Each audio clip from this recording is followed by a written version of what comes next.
The dim light of the late afternoon seeps through the shattered windows, casting uneven shadows across the dusty wooden floor. The faint sound of wind whistles through the cracks in the walls. A young woman, Lila, stands by a crumbling wall, her arms wrapped tightly around herself. Her clothes are worn, her boots scuffed, and her expression is one of quiet determination laced with despair. A faint creak echoes from the other side of the room. Lila turns sharply, her green eyes wide with alarm. She instinctively grabs a rusted iron rod lying nearby. Footsteps grow louder, measured and confident, until a man steps into the light. Adrian is dressed in a tailored navy blue suit with a silk pocket square. His presence feels both commanding and out of place in the dilapidated surroundings. Lila: "Who are you? How did you find this place?" Adrian: "I could ask you the same question, but I believe we're both here for something important." Adrian reaches into his inner jacket pocket with deliberate slowness, pulling out a small, weathered photograph. He holds it out to her. Lila's eyes flicker between him and the picture before she snatches it. Her breath catches in her throat as she recognizes herself as a child, sitting on a swing, her mother standing behind her. "Lila, where did you get this?" Adrian: "From someone who knew your mother. We need to talk." The camera lingers on Lila's trembling hand as she clutches the photo, her face a mix of suspicion and longing. The interior of Adrian's car is sleek and opulent, with leather seats and ambient lighting that bathes the space in a soft glow.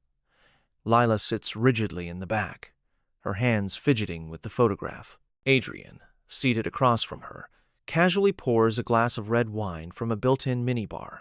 The hum of the engine is the only sound for a moment. "Lila, why did you bring me here? What do you want from me?" Adrian: "You've been struggling, haven't you? 3 jobs, barely enough to keep the lights on, let alone dream of something more. Yet, you keep fighting." Lila: "How do you know that? Are you following me?" Adrian: "Not quite. Let's just say I've been keeping an eye out for you. Lila, your father was my closest friend. Before he died, he entrusted me with something meant only for you." Lila: "My father?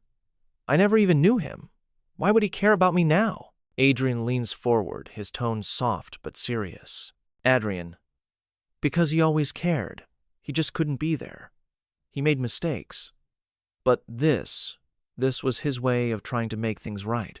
He hands her a small, ornate wooden box. Its surface is intricately carved with patterns that seem ancient and deliberate. Lila hesitates before opening it. Inside is a brass key and a faded card with an address scrawled in elegant handwriting. Adrian: "That key opens the door to your inheritance." Lila's eyes narrow as she looks up at him, her suspicion battling with a flicker of curiosity. The car pulls up to a gated estate, the wrought iron gates adorned with intricate designs of vines and roses. Beyond the gates, the mansion looms, its grandeur accentuated by the moonlight. The driveway is lined with perfectly trimmed hedges and marble statues that seem to watch them. Lila: This can't be mine." Adrian: "It is. But wealth like this comes with a price." Lila: "What kind of price?" Adrian's expression darkens as he pushes open the gates. They creak ominously. Adrian: "Your father's legacy isn't just money. It's secret zones that some would kill to keep buried." As they approach the massive double doors, Adrian produces another key, unlocking them with a satisfying click. The doors swing open, revealing an opulent interior. Chandeliers sparkle overhead, casting light onto marble floors and walls adorned with priceless artwork. Lila's breath catches as she spots a large portrait of a man who looks uncannily like her, standing tall and proud. Lila: "That's him, isn't it? My father." Adrian: "Yes, but here is more you need to know." Adrian leads Lila through a hidden passage, the walls closing in as they descend a narrow staircase. At the bottom, he presses a hidden panel, revealing a room filled with filing cabinets, photographs, and a large safe in the center. Adrian: "Your father wasn't just a wealthy man. He was part of a network and elite circle of power brokers who controlled fortunes and empires from the shadows." Lila: Why would he involve me in this? I am no one. Adrian, you are more than you think. You are his daughter. And now, they know you exist. Lila steps back, the weight of his words sinking in.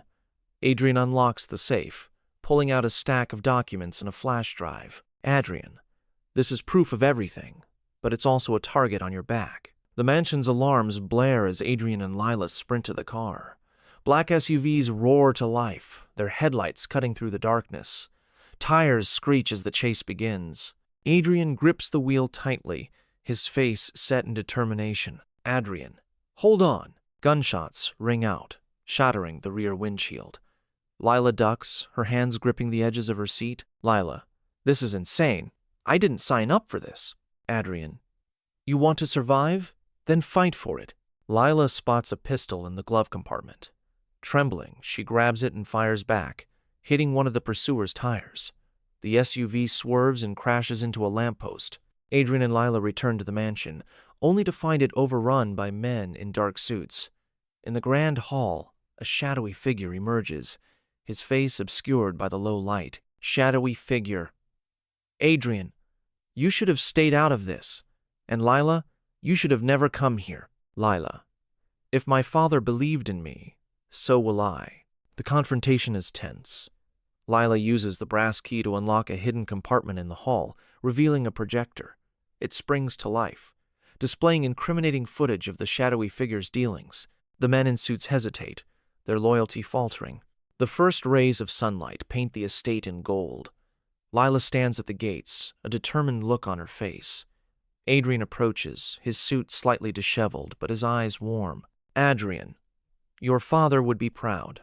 Lila, this isn't just about me anymore. I'll use this legacy to help others the way no one ever helped me. Thank you for watching. If you enjoyed this story, make sure to give it a thumbs up, leave a comment with your thoughts, and don't forget to hit the subscribe button for more captivating stories. Turn on the notification bell so you never miss an update. See you in the next one.